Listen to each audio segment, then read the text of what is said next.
Setelah berusia 14 tahun, Tuanta Salamaka, yang bernama Yusuf pun sudah tergolong balik. Demikian pula halnya Putri Raja Goa, sudah memasuki usia remaja. Ketika suasana mulai sepi karena para abdi sudah meninggalkan istana, sang putri berdiri di tempat yang gelap menunggu Yusuf akan lewat.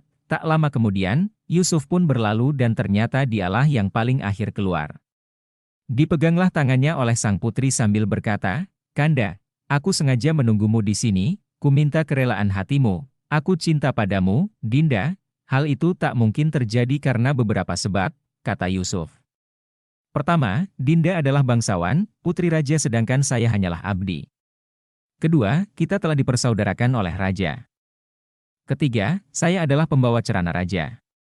Oleh karena itu, saya sirik, malu, kepada sesamaku dan kepada Allah jika hal ini terjadi, berkatalah sang putri, itulah gunanya engkau dianggap cendekiawan yang sempurna, berkatalah Tuanta, walaupun demikian pendapatmu Dinda, tetap juga saya takut, kalau Kanda tidak bersedia memeristrikanku, aku akan menagihmu pada hari kemudian dan akan menjadikan Kanda kuda tunggangan pada hari kiamat kelak, balas sang putri. Sejenak Tuanta terdiam lalu pergi menuju kamarnya. Di sanalah ia tidur menutup seluruh tubuhnya dengan selimut, sambil merenungkan ucapan sang putri. Menuntut ilmu di Sulawesi Selatan, pada suatu hari datanglah I Datok Ri Panggentungan memerintahkan untuk memanggil I Lokmok Ri Antang. Berkatalah satu Datok Ri Panggentungan kepada I Lokmok Ri Antang, tujuan saya memanggil kamu ini, terkait santernya berita tentang kecendekiaan Yusuf yang tumbuh dewasa dan menjadi harapan dan tumpuan keluarga. Temui kemudian ajaklah ia ke sini untuk bertukar pikiran. I Lokmok Ri Antang pun pergi menemuinya. Setibanya di sana ia pun bertemu dan menyampaikan maksud dan tujuannya kepada Tuanta. "Cucuku engkau dipanggil nenekmu." "Baiklah Nek," kata Tuanta. "Memang saya akan ke sana menemui nenekku di Panggentungan." Setiba di sana, Tuanta memberi salam kemudian salamnya dibalas. I Datok Ri Panggentungan kemudian mempersilakan cucunya duduk. "Duduklah cucuku." Tuanta pun segera duduk. "Saya memanggil engkau Yusuf karena saya mendengar ilmumu telah sempurna. Namun demikian akan lebih baik jika kita bertiga berangkat ke Makassar menuntut ilmu di sana," kata I Datok Ri Panggentungan. Berkatalah Tuanta, "Baiklah, Nek." Mereka kemudian berkemas. Setelah menentukan waktu yang baik, mereka pun pergi. Ketika meninggalkan Goa, mula-mula mereka ke Bulu Sarong kemudian ke Latimojong terus ke Bawakaraeng. Di Bawakaraenglah mereka bertemu dengan para wali. Berkatalah wali, "Yusuf, engkau telah pulang dari Bulu Sarong dan Latimojong kemudian engkau datang padaku." "Benar demikian, berilah kami ilmu," kata Tuanta. Mereka pun bertiga diajarlah. Setelah mereka selesai berguru, berkatalah wali, "Pengetahuan makrifatmu telah cukup. Namun, alangkah baiknya jika kamu ke Mekah untuk menyempurnakan ilmumu dan memurnikan akidahmu." Setelah minta izin dan berjabat tangan dengan gurunya, mereka pun pamit dan langsung ke Goa. Setiba di Goa mereka pun langsung ke rumah masing-masing, tetapi Yusuf langsung menghadap raja.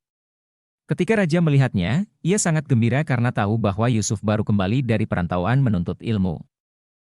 Setelah seharian memancing di Danau Mawang, Datok Ri Panggentungan mengajak Tuanta berbincang-bincang kemudian mengatakan, "Yusuf, untuk mencapai tingkat ilmu yang tinggi dan mendapatkan kebenaran hakiki, lebih baik Ananda ke Tanah Suci Mekah. Kita bertiga sudah memperoleh ilmu dari guru yang sama, namun dalam penerapannya dalam kenyataan berbeda-beda. Benarlah kata orang bahwa biji ilmu itu ada di Makassar, tetapi intinya ada di Mekah. Maksudnya, bagaimana dapat tumbuh kalau hanya biji yang ditanam dan bagaimana pula dapat tumbuh kalau hanya kulitnya yang ditanam. Yang benar adalah kulit dan intinya bersama-sama di tanah barulah dapat tumbuh. Adapun bekal yang akan Ananda bawa ke sana. Yang akan ditanyakan kepada Syekh Imam Syafi'i adalah apakah barang yang ada diadakan atau barang yang tak ada diadakan. Kalau dia menjawab barang yang ada saja yang dapat diadakan, katakanlah bahwa kita pun mampu melakukannya. Kalau dia menjawab barang yang tidak ada diadakan, katakanlah bagaimana mengadakan barang yang sudah tak ada." Setelah mereka bertukar pikiran mereka pun kembali ke rumahnya masing-masing. Entah berapa lama, tiba-tiba Tuanta mengingat ucapan putri raja. Ia pun pergi menemui Galarang Mangasa dan Galarang Tombolok. Setibanya di sana berkatalah Tuanta, "Tolong Daeng, menghadap raja dan sampaikan kepadanya bahwa saya ada benih-benih cinta dalam hati kepada sang putri." Setelah menyampaikan permintaannya, Tuanta pun kembali. 2 hari kemudian Galarang Mangasa dan Galarang Tombolok datang mengabdi pada raja kemudian menyampaikan niat Tuanta. Berkatalah Galarang Mangasa, saya datang menghadap untuk menyampaikan kepada Yang Mulia bahwa Yusuf mempunyai cita-cita untuk mempersunting sang putri. Mendengar penyampaian itu, raja berpikir sejenak, kemudian mengangkat muka lalu berkata, "Oh, Galarang Mangasa, sebenarnya Yusuf itu tidak salah. Namun yang disebut hamba adalah hamba sedangkan raja tetap raja." Setelah itu semuanya terdiam. Galarang Mangasa pun minta izin pamit kepada Raja Goa dan langsung menemui Tuanta untuk menyampaikan keputusan Yang Mulia Raja Goa. Setelah mendengar keputusan itu, Tuanta berkata, "Baiklah kalau demikian keputusan raja, dengan demikian lepaslah dosaku." Ketika sudah berumur 15 tahun, kembali Tuanta datang mengabdi kepada raja. Bertemulah Tuanta dengan Galarang Mangasa dan Galarang Tombolok di istana sekitar 2 jam lamanya. Para abdi sudah pulang, tinggal mereka bertiga. Ketika mereka turun dan sampai di anak tangga terakhir, Tuanta menoleh ke kanan, ke Galarang Mangasa, kemudian ke kiri, ke Galarang Tombolok. Ia mengentakkan kaki 3 kali lalu bersumpah, "Aku berjanji tidak akan menginjakkan kakiku di tanah Makassar sebelum saya berada dalam kesufian." Sesudah itu ia pun melangkah keluar halaman istana menuju Kampung Beru. Setiba di sana, Ilok Mokri Antang pun menyusul. Selang beberapa lama, Galarang Mangasa bersama Galarang Tombolok pergi ke istana untuk mengabdi. Raja bertanya kepada keduanya, mengapa Yusuf tidak pernah datang lagi mengabdi? Galarang Mangasa dan Galarang Tombolok menjawab, mungkin ketidakhadirannya karena lamarannya ditolak oleh tuanku. Berkatalah raja, tolonglah bukakan lontarak, lihat dan bacalah. Lontarak pun dibuka kemudian dibaca oleh Galarang Mangasa. Ia menemukan dalam lontarak bahwa ada 3 sebab atau dasar seorang pria dapat mengawini wanita yang lebih tinggi derajatnya. Pertama, cendekiawan, kedua berani, ketiga kaya serta memberikan belanja pada penduduk negeri Goa. Setelah raja mendengar berita dari lontarak, berkatalah raja, "Di mana Yusuf sekarang?" Berkatalah Galarang Mangasa, "Dia ada di Kampung Beru." Berkatalah sang raja, "Panggillah dia, saya akan menikahkannya dengan putriku." Ia pun menyuruh Suro pergi mencarinya. Ketika bertemu dengan Tuanta, Suro itu pun menyampaikan pesan raja. Berkatalah Tuanta, "Hai Suro, saya telah bersumpah bahwa barulah saya kembali ke Goa kalau kepergianku telah menghasilkan ilmu yang sempurna." Selanjutnya, Suro minta izin untuk kembali. Setibanya di istana ia pun menyampaikan ucapan Tuanta.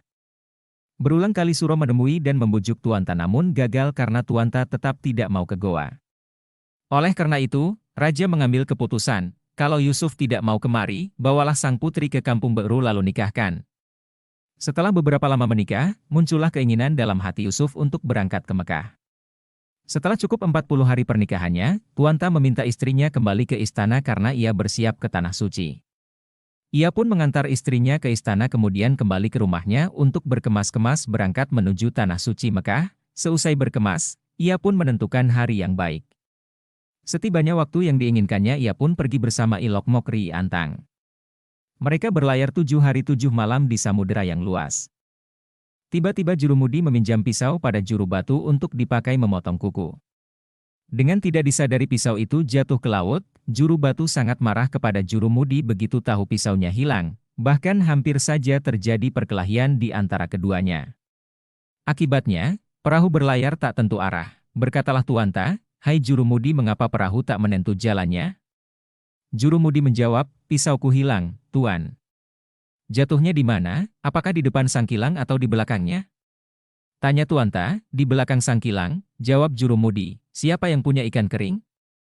"Kalau ada, bawalah seekor ke sini," kata Tuanta. Jurumudi pun pergi mengambil ikan kering yang bernama ande-ande lalu menyerahkannya kepada Tuanta. Tuanta kemudian meniup mulut ikan tersebut sambil berkata, "Carilah pisau jurumudi." Selanjutnya ikan diserahkan kepada jurumudi sambil berkata, "Jatuhkanlah ikan itu di tempat jatuhnya pisaumu." Dengan kebesaran Allah, tidak begitu lama pisau itu telah ada dibawa oleh ikan, berkatalah Tuanta, "Peganglah baik-baik jangan sampai ia lepas." Jurumudi pun mengambil ikan dan pisau itu. Alangkah gembiranya semua yang ada dalam perahu. Apalagi yang Karaeng cari di sana, di Mekah. Semua sudah Karaeng miliki. Lebih baik Karaeng pulang saja, kata semua orang yang di perahu. Kata Tuanta, ini belumlah menunjukkan kesempurnaan ilmu, nanti di sana baru kita lihat ilmu Allah yang sebenarnya. Selama beberapa hari mereka berlayar di laut luas, akhirnya tibalah mereka di negeri Batavia. Dari sana mereka menumpang kapal menuju Saigon. Beberapa hari dalam pelayaran bercakaplah Ilok Mokri Antang dengan kapten kapal. Saya melihat Yusuf itu memiliki sifat yang agak lain, ia seperti mempunyai ilmu hitam. Ilok Mokri Antang pun membenarkannya sehingga semua penumpang kapal benci kepada Tuanta. Tuanta pun membaca keadaan ini. Pada suatu sore, berkatalah Tuanta, "Kapten, tampaknya engkau tidak senang padaku, mengapa?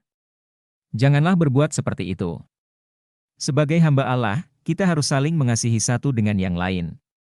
Sang kapten pun diam 1000 bahasa. Setelah Tuanta melihat raut muka kapten itu, ia pun berkata, "Kalau memang demikian pikiranmu terhadapku, baiklah." Ketika waktu zuhur tiba, ia pun pergi mengambil wudhu lalu salat 2 rakaat. Setelah itu ia duduk tafakur sambil berzikir dengan menggerakkan kepala ke kanan. Dengan kebesaran Allah, kapal itu miring ke kanan. Air pun telah masuk ke dalam kapal. Pinggir kapal telah rapat ke air. Ketika kapten melihat kelakuan Tuanta, ia pun sangat takut. Semua penumpang berteriak ketakutan. Melihat hal itu sang kapten pun merasa takut lalu ia pergi memegang kaki Tuanta sambil memeluknya dan berkata, "Ampunilah saya Tuan." Tuanta pun menarik kepalanya ke kiri. Bersamaan dengan itu kapal pun kembali tenang. Berkatalah Tuanta, "Hai, Kapten, janganlah minta ampun padaku, hanya Allah tempat kita minta ampun." Kapten itu terdiam, sedangkan Ilok Mokri Antang merasa sangat malu pada Tuanta.